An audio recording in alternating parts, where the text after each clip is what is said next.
வணக்கம். இன்றைக்கி நம்ம பார்க்க போகிறது நாட்டு பாவக்காயை வச்சு கசப்பு தெரியாத அளவுக்கு ஒரு வறுவல் செய்ய போகிறோம். முதல்ல பாவக்காய்க்குள்ளே இருக்க விதையெல்லாம் நீக்கிட்டு நல்லா சின்ன சின்னதாக நறுக்கி வச்சுக்கலாம்.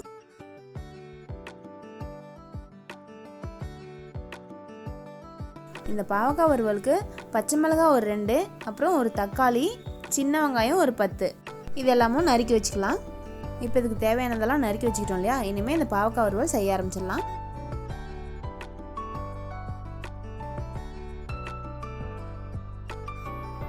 கருவேப்பிலையும் பச்சை மிளகாயும் சேர்த்துட்டதுக்கப்புறமா முதல்ல பாவக்காயை போட்டு எண்ணெயிலே வதக்கணும். பாவக்காய் ஓரளவுக்கு வெந்ததுக்கு அப்புறமா தான் வெங்காயமும் தக்காளியும் சேர்த்துக்கணும். இந்த வறுவலுக்கு தேவையான அளவுக்கு உப்பு சேர்த்துக்கலாம். மஞ்சத்தூள் ஒரு சிட்டிகை,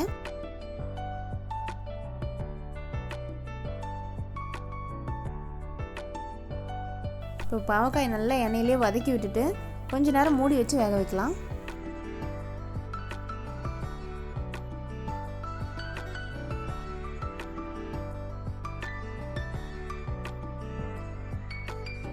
இப்போ பாவக்காய் ஒரு 3/4 பாகம் அளவுக்கு வெந்துடுச்சு.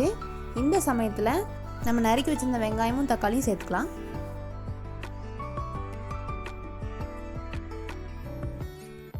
இப்போ இதை நல்லா கலந்து விட்டுட்டு கொஞ்ச நேரம் மூடி வச்சுக்கலாம். அந்த தக்காளியெலாம் நல்லா மசிஞ்சு வெந்து வரும்.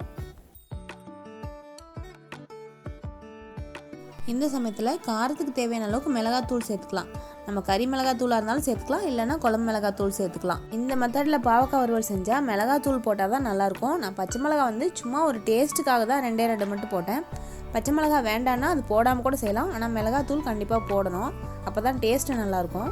மிளகாத்தூள் போட்டு நல்லா கலந்து விட்டுட்டு ஒரு 5 நிமிஷத்துக்கு மூடி வச்சிடணும். அப்போ தான் அந்த மிளகாத்தூளோட பச்சை வாசனை போய் சாப்பிட்றதுக்கு நல்லாயிருக்கும்.